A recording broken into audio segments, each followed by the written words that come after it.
ایک کی مجلس میں 3 بار طلاق کہہ دی اور 7 سال تک علیحدہ رہے اور اس آدمی نے دوسری شادی کر لی، کیا وہ اپنی پہلے والی بیوی کے ساتھ اب مل سکتا ہے یا وہ اسے رکھ سکتا ہے؟ کیا 3 طلاقیں دی ہیں تو اللہ کے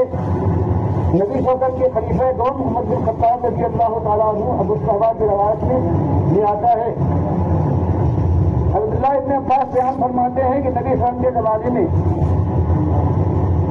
ایک مجلس کی 3 طلاقیں ایک دم دی جاتی تھی۔ ابو داؤد کی روایت میں بیان کرتے ہیں اس کے مراد غیر مقبولہ نہیں ہے، جس کے پاس شوہر گیا نہ ہو، شادی کر لی ہے، اس کو 3 طلاق ایک طرف کر دی جائے۔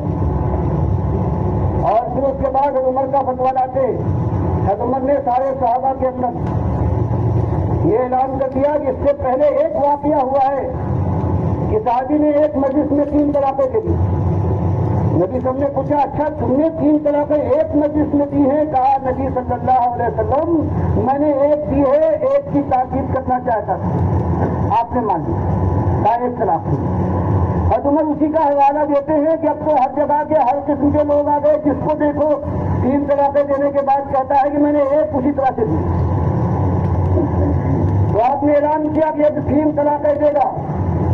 صرف یہی نہیں کہ 3 طلاق معذب کا طلاق ہو جائے گی، بلکہ میں اس کو ماروں گا، سوا دوں گا بلکی تو نے نبی صلی اللہ علیہ وسلم کے سنت کے خلاف۔ اور کسی صحابہ نے کیوں نہیں کی، کسی نے کہا کہ ابن تیمیہ آگے آنے والے ہیں کہیں گے الطلاق مرتان، اس کے بعد اس کے خلاف پڑتا ہے، کبھی پرواہ نہیں کی، سارے صحابہ نے اجماع کر لیا۔ اب اگر کہہ دیں قرآن کے خلاف کوئی کہتا ہے حضرت عمر کا یہ معاملہ ہے، اللہ نے صاف بات کہہ دی، اس لیے حضرت عمر نے ایسی بات کہی ہے تو عمر رضی اللہ تعالیٰ عنہ کے ایمان کے اوپر اور ان کی ذات کے اوپر ایسا شدید فتویٰ لگائیں گے جو میں ثبوت کے ساتھ بڑے بڑے اماموں پر لگا رہا ہوں۔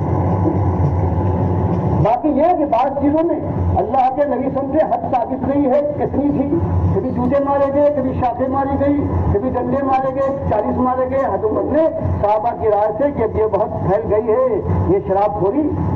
تو آپ نے کر دیا کہ 40 کے بجائے 80 ہو جائے۔ جانتے تھے کہ کوئی ایسی موجود نہیں کیا چیز ماری جائے، جوتوں سے مارا جائے، آپ نے یہ سارے صحابہ نے قبول کر لیا۔ اور اللہ کے نبی صلی اللہ علیہ وسلم نے فرمایا علیکم بسنتی و سنت خلفائے الراشدین المہدیین تمسکوا بہا وعضوا علیہا بالنواجذ، میری اور میرے خلفائے الراشدین کی سنت، جیسے آج تراویح پڑھتے ہیں اور جماعت سے پڑھتے ہیں۔ اپنے آپ کو عقیدہ صحیح ہونے کے بعد اہل حدیث کہنا درست ہے یا نہیں؟ اللہ نے تو فرمایا ہے کہ جو صحیح مومن ہے اس کا نام میری طرف سے جو